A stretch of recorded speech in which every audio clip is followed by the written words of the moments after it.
Many of us are called idealistic, and this seems fair enough, broadly speaking.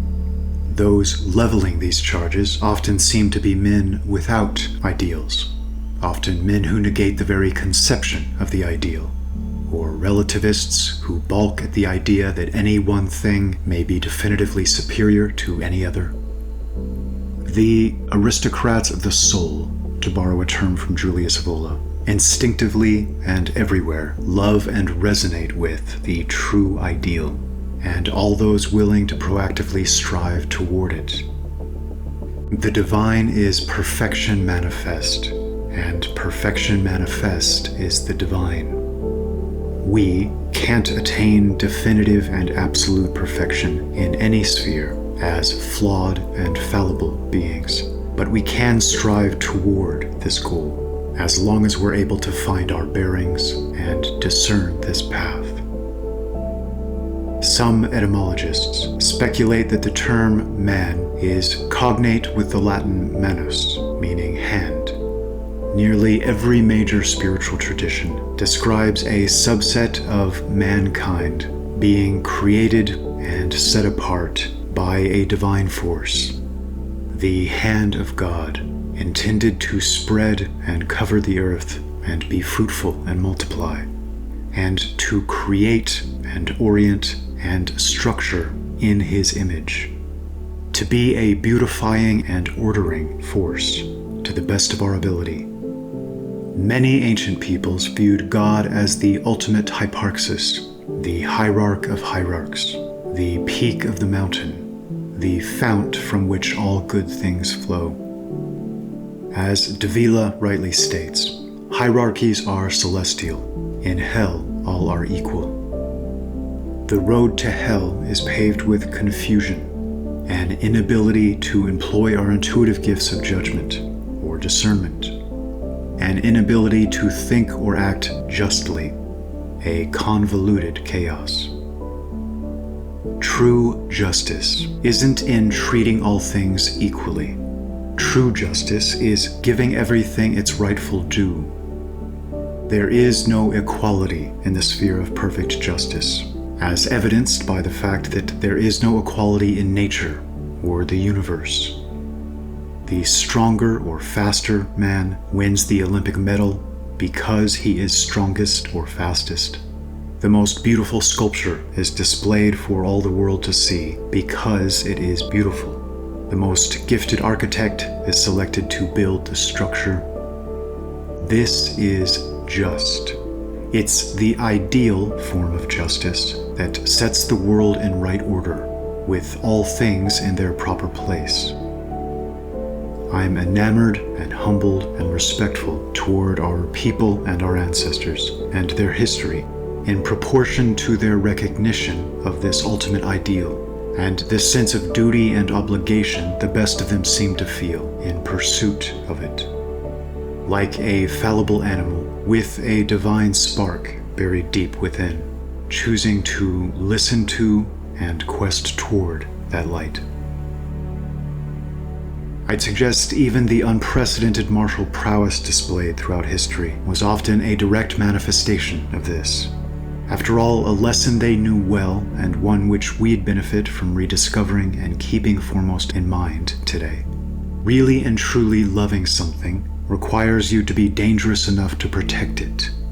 The best of these men loved deeply, and thus fashioned themselves into the most potent of all weapons, to stand guard, and thus became capable of the greatest and most proficient violence. Not the malevolent cruelty of a small and petty spirit, but a wholly and completely just brutality, engaged in with spotless conscience, of the sort a father might feel in defending his home and his children from violent intruders with murderous intent. Beauty and the ideal should be understood in the broadest sense here. Because we're simple creatures, the vast majority of us need the physical manifestation of this beauty as constant reminder. But it goes far beyond the purely external aesthetic nature. There can be beauty in thoughts and ideas, in speech or writing, in bearing or posture or movement and physical carriage, in actions, in philosophies, in ideologies, worldviews or perspectives. There's an art and artfulness to each of these aspects of existence. To the degree that we recognize this, we're then able to better cultivate it. When Fyodor Dostoevsky has a prince in his work, The Idiot, utter the phrase, "Beauty will save the world," this far broader conception is what's being referenced here. To quote Keats, "Beauty is truth, truth, beauty. That is all ye know on earth, and all ye need to know." The struggle we're facing as we speak has many levels, many aspects, elements, dimensions. But please do pay close attention to all that's being presently targeted for destruction. It's more than a nation, or even a race or culture, or idea or ideology. What they're scrambling to kill off, by any and every means necessary, is this beauty. It seems that every ideal has a target on its back, and with regard to these, what they seek is a conceptual inversion. There is no darker or more polluting and disorienting force. These are the most direct and literal form of degenerates. Modern thinking, led by Freudian and similar schools of modern psychology, pushes us into both recognizing and dwelling on the darkest aspects of our nature, seeking them out, making them a central focus. As every ideal is mocked, derided, or pushed from view, grotesque monsters are everywhere trotted out to take their place on this pedestal. Just as with modern nihilistic mindsets, if you're looking for reasons to suffer, you will always find them. If you're looking for ugliness and disorientation in the world, you will find it nearly everywhere. The more we look for something, the more we find, and the more it becomes central, dominant, our leading orienting force. Looking back to the greatest and highest peaks of Western culture and spirit, it couldn't be any more obvious that they knew better, never denying that darkness existed, yet seeking to properly frame it, to help spur a vigilance of sorts against it. But meanwhile, surrounding themselves with beauty and the ideal. So if God is the ultimate hyparxis, the hierarch of hierarchs, the monarch of monarchs, whose influence and being was responsible for the creation of all hierarchical structure to the beginning of recorded history and beyond, those closest to him, those who walked most closely with him and heard his voice most clearly, those who best and most clearly represented his excellence and grace and nobility and perfect virtue, in the best of circumstances inevitably became some of the greatest leaders and heroes of old. And this was precisely as it should be, as it must be.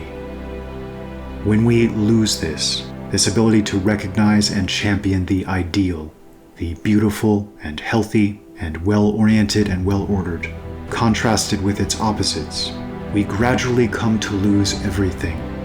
The rats take over the sinking ship. Thieves and robbers become leaders and shepherds.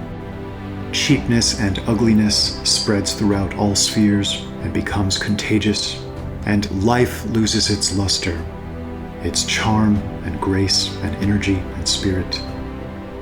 This fight is vastly larger and more important than it may seem at first glance. To the degree that it's lost, all things degrade and decline, until gradually life becomes no longer worth living. But never forget that the degree to which it's won, life can become inestimably more valuable and profound and worthwhile and beautiful. So yes, many of us, certainly myself included, may be idealistic in a sense. But I'd suggest we should all strive for this ideal. If, at any specific moment in time, we fall several steps short, at the very least we're further along our way, and the next attempt has a firmer foundation and an even better chance. Beauty will help save the world, and our ideals act as guideposts along the way, helping better orient our internal compass. Becoming idealistic represents your higher nature seeking out the divine, the best and greatest part of you seeking its kith and kin, its natural home. Please listen to it. It points the way.